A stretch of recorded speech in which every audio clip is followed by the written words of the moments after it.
सुप्रभात बाल मित्रों, आज 8 जुलाई है और अभ्युदयवाणी की रेलगाड़ी एक बार फिर से आपको ले चलने के लिए तैयार है। आपके दोस्त और हमसफर प्रेम वर्मा के साथ आज के रोमांचक, ज्ञानवर्धक और नैतिक शिक्षा से भरपूर एक अद्भुत यात्रा में, जहां हम नए विचारों से प्रेरित होंगे, नई जानकारी हासिल करेंगे और जीवन के मूल्यों को समझेंगे।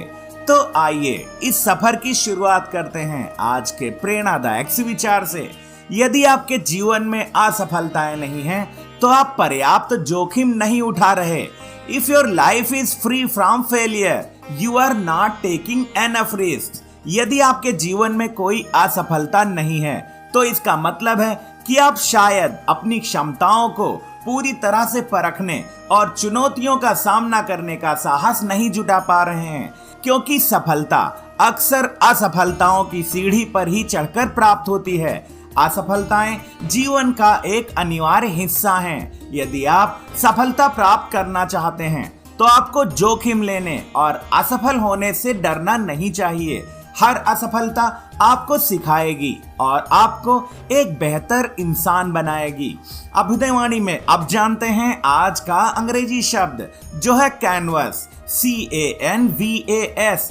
कैनवस यानी चित्रफलक एक मजबूत और टिकाऊ कपड़ा या कागज होता है, जिसका उपयोग चित्रकारी के लिए किया जाता है। वाक्य प्रयोग: life is a blank canvas, paint it with your dreams. जीवन एक खाली कैनवस है, इसे अपने सपनों से रंगो। आगे बढ़ते हैं इस सफर में और आनंद लेते हैं आज की पहेली का। वह कौन है जो सुबह से लेकर शाम तक सूरज की तरफ देखते ही रहता है? इस पहेली का जवाब है सूरजमुखी। अब अगला स्टेशन है आज का इतिहास। इतिहास हमें अतीत से सीखने और वर्तमान को बेहतर बनाने का मौका देता है। आइए इतिहास के पन्नों में आज 8 जुलाई की कुछ प्रमुख घटनाओं पर नजर डालें। सन 1497 में आज ही वास्को डी गामा भारत के समुद्री मार्ग की खोज के लिए लिस्बन, पुर्तगाल से रवाना हुए। यह यात्रा यूरोप भारत व्यापारिक संबंधों की शुरुआत का प्रतीक बनी। सन 1838 में आज ही चार्ल्स व्हीटस्टोन ने स्टीरियोस्कोप का प्रदर्शन किया, जिससे 3D इमेजिंग की नींव पड़ी। सन 1839 में आज ही जॉन डी रॉकफेलर का जन्म हुआ। वह अमेरिका के प्रमुख उद्योगपति और स्टैंडर्ड ऑयल कंपनी के संस्थापक बने, जिन्हें दुनिया का पहला अरबपति माना जाता है।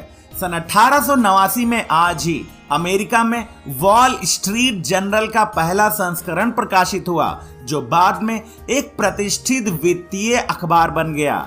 सन 1914 में आज ही ज्योति बसु का जन्म हुआ, जो पश्चिम बंगाल के सबसे लंबे समय तक मुख्यमंत्री रहे और भारतीय वामपंथी राजनीति के प्रमुख नेता बने। सन 1930 में आज ही किंग जॉर्ज पंचम ने लंदन में इंडिया हाउस की स्थापना की, जो प्रवासी भारतीयों और ब्रिटिश भारत सरकार के बीच एक सेतु का काम करता था। सन 1954 में 8 जुलाई को सतलुज नदी पर निर्मित भाखड़ा नांगल पन बिजली परियोजना की सबसे बड़ी नहर का उद्घाटन भारत के तत्कालीन प्रधानमंत्री जवाहरलाल नेहरू द्वारा किया गया।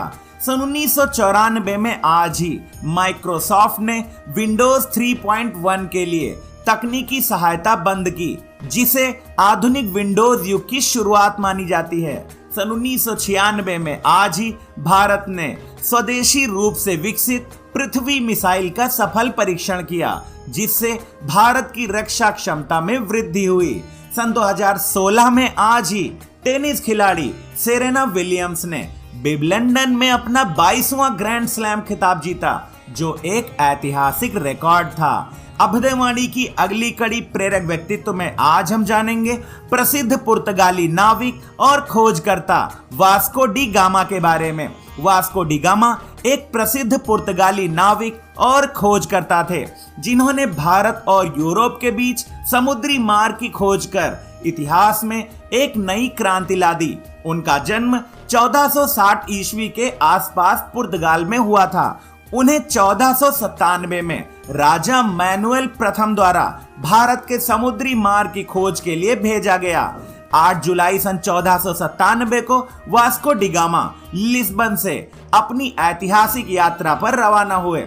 उन्होंने अफ्रीका के सिरे केप ऑफ गुड होप को पार किया और कई महीने की कठिन यात्रा के बाद 20 मई सन 1498 को केरल के कालीकट अब कोझिकोड बंदरगाह पर पहुंचे। वह भारत पहुंचने वाले पहले यूरोपीय नाविक बने। उनकी इस खोज ने भारत और यूरोप के बीच सीधा व्यापार मार्ग खोल दिया, जिससे मसाले, रेशम और अन्य व्यापारिक वस्तुओं का आदान प्रदान संभव हो सका। वास्को डी गामा की यात्रा ने यूरोपीय औपनिवेशिक युग की नींव रखी। उन्होंने बाद में भारत की 2 और यात्राएं की और पुर्तगाल द्वारा स्थापित भारत के उपनिवेशों का प्रशासन भी संभाला। वास्को डी गामा का भारत आगमन एक ऐतिहासिक घटना थी, जिसने वैश्विक व्यापार, राजनीति और उपनिवेशवाद की दिशा को हमेशा के लिए बदल दिया। अभ्युदयवाणी के दैनिक विशेष में अब हम जानेंगे राष्ट्रीय ब्लूबेरी दिवस के बारे में। राष्ट्रीय ब्लूबेरी दिवस हर साल 8 जुलाई को मनाया जाता है। यह दिन स्वादिष्ट और पोषक तत्वों से भरपूर फल ब्लूबेरी के महत्व को पहचानने और उसके स्वास्थ्य लाभों के प्रति जागरूकता फैलाने के लिए समर्पित है। ब्लूबेरी एक छोटी नीली और रसदार बेरी है जो विटामिन, फाइबर्स और एंटीऑक्सीडेंट से भरपूर होती है। यह विशेष रूप से विटामिन सी, विटामिन के और मैग्नीज का अच्छा स्रोत मानी जाती है। वैज्ञानिक शोधों के अनुसार ब्लूबेरी हृदय स्वास्थ्य को बेहतर बनाने, मस्तिष्क की कार्य क्षमता बढ़ाने और कैंसर जैसी बीमारियों के खतरे को कम करने में सहायक हो सकती है।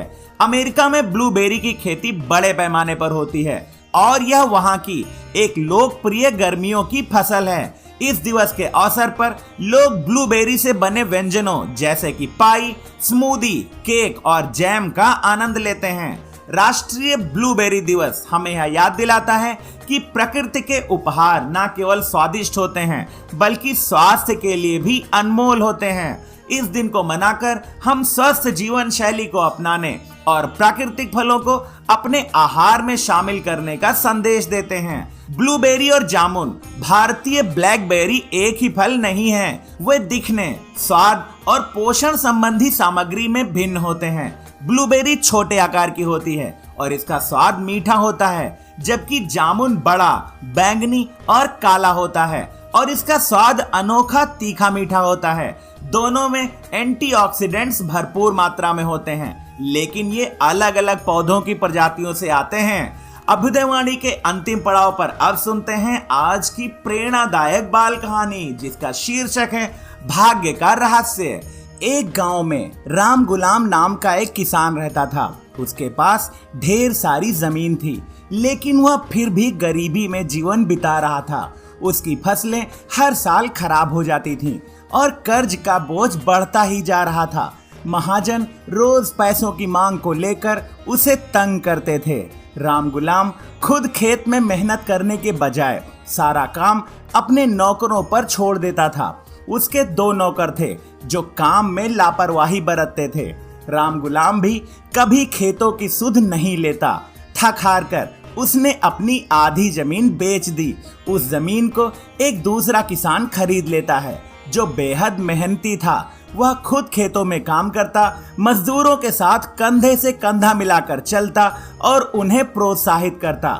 उसने कभी भी पूरा भरोसा सिर्फ मजदूरों पर नहीं छोड़ा। पहले ही साल उसकी मेहनत रंग लाई। राम गुलाम की बेची हुई जमीन से उसे 4 गुना फसल मिली। राम गुलाम यह देखकर दुखी हो गया और अपने भाग्य को कोसने लगा। वह मदद के लिए एक बूढ़े फकीर के पास गया और अपनी पूरी कहानी सुनाई। फकीर ने ध्यान से सब सुना और कहा, तुम्हारे भाग्य का रहस्य 2 शब्दों में छुपा है, जाओ और आओ। राम गुलाम हैरान हुआ। फकीर ने समझाया, तुम अपने मजदूरों से कहते हो जाओ खेतों में काम करो, जबकि वह किसान कहता है आओ मिलकर खेत में काम करें। फर्क यही है, वह साथ चलकर मेहनत करता है और तुम केवल आदेश देकर बैठ जाते हो। राम गुलाम को अपनी गलती का एहसास हुआ। उसने उसी दिन से खुद खेत में मेहनत करना शुरू कर दिया। वह मजदूरों के साथ काम करने लगा, उन्हें प्रोत्साहित करने लगा, कुछ ही समय में उसकी फसलें भी लहलहाने लगी, कर्ज उतर गया और फिर से वह खुशहाल हो गया। यह कहानी हमें सिखाती है कि सच्ची मेहनत ही असली भाग्य बनाती है। केवल दूसरों से काम करवाने से सफलता नहीं मिलती।